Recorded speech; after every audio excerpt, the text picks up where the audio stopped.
friends, and welcome back to First Chapter Friday. For this week, my choice is A Taste of Magic by J.L.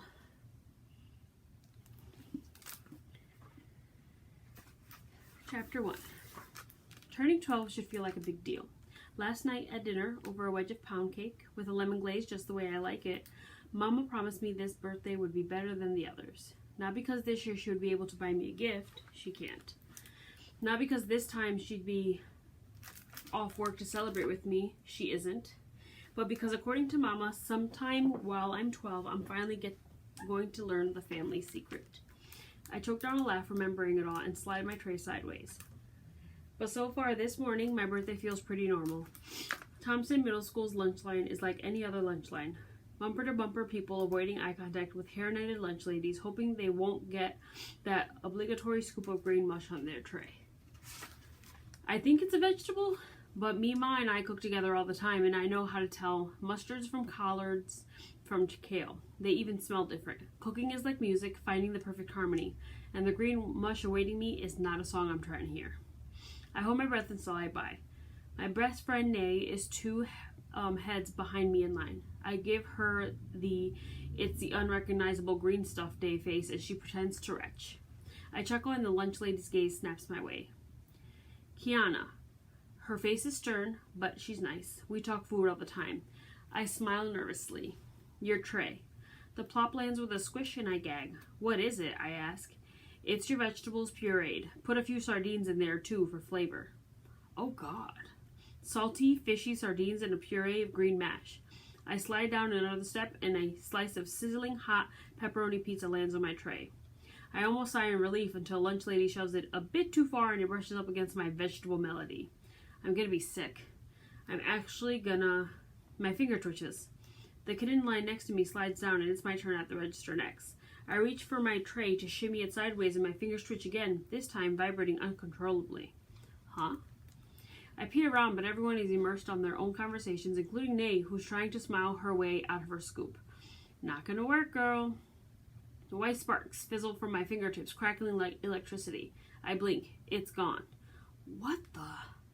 A tingling feeling climbs up from my toes and down my arms like a rush. I shove my hands in my pocket. They tremble and I feel sparks shoving through my skin like needles. The sparks snuff out against the cotton of my zip-up with a hiss. The kid next to me taps his foot and I realize my little freakout is holding up the entire line. Next, the register lady says. The back of my neck is all sweat and I swipe my card and hurry to a table in the furthest corner of the cafeteria. What's wrong with my hands? I flip them back and forth and there's no hint of spark or needles or any of that stuff I just felt. Key! Nay's tray slams down on the table. She shifts her rainbow twists over her shoulder and shoves a shiny turquoise paper wrapped box tied with an orange satin ribbon in front of me. I feign a smile, distracted by whatever just happened to my fingers. Well, you gonna stare at it or you gonna open it? Oh, this is for me? I thought it might have been an example of party favors or something for her birthday party, which we're planning. Our birthdays are a week apart, so we're basically twins. And for Nay's, we're going all out. Her parents said she could do it up fancy this year. Duh! Happy birthday! She pushes the box towards me. Girl, where's your head today? Thank you, Nay, I said, smiling for real this time and pulling the orange ribbon. Sorry, I couldn't swing by for cake last night. My mama was bugging about homework. Nay, this is so sweet. You didn't have to get me anything. Girl, hush.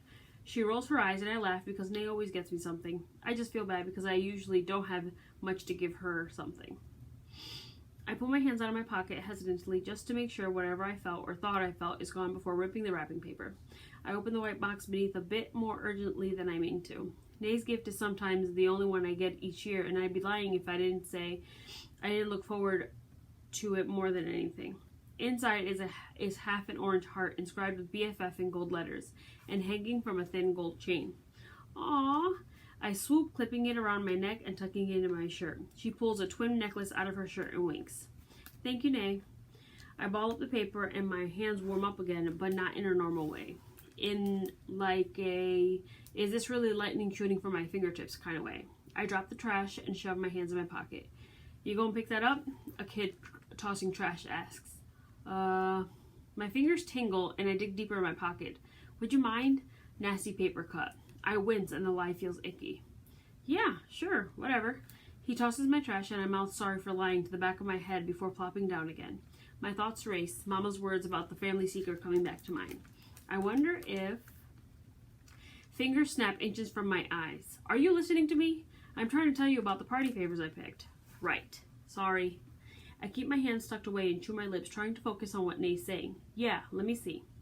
She whips out her phone, looking around to be sure no teachers are around, and shows me a pic of tiny little boxes with purple and turquoise bows.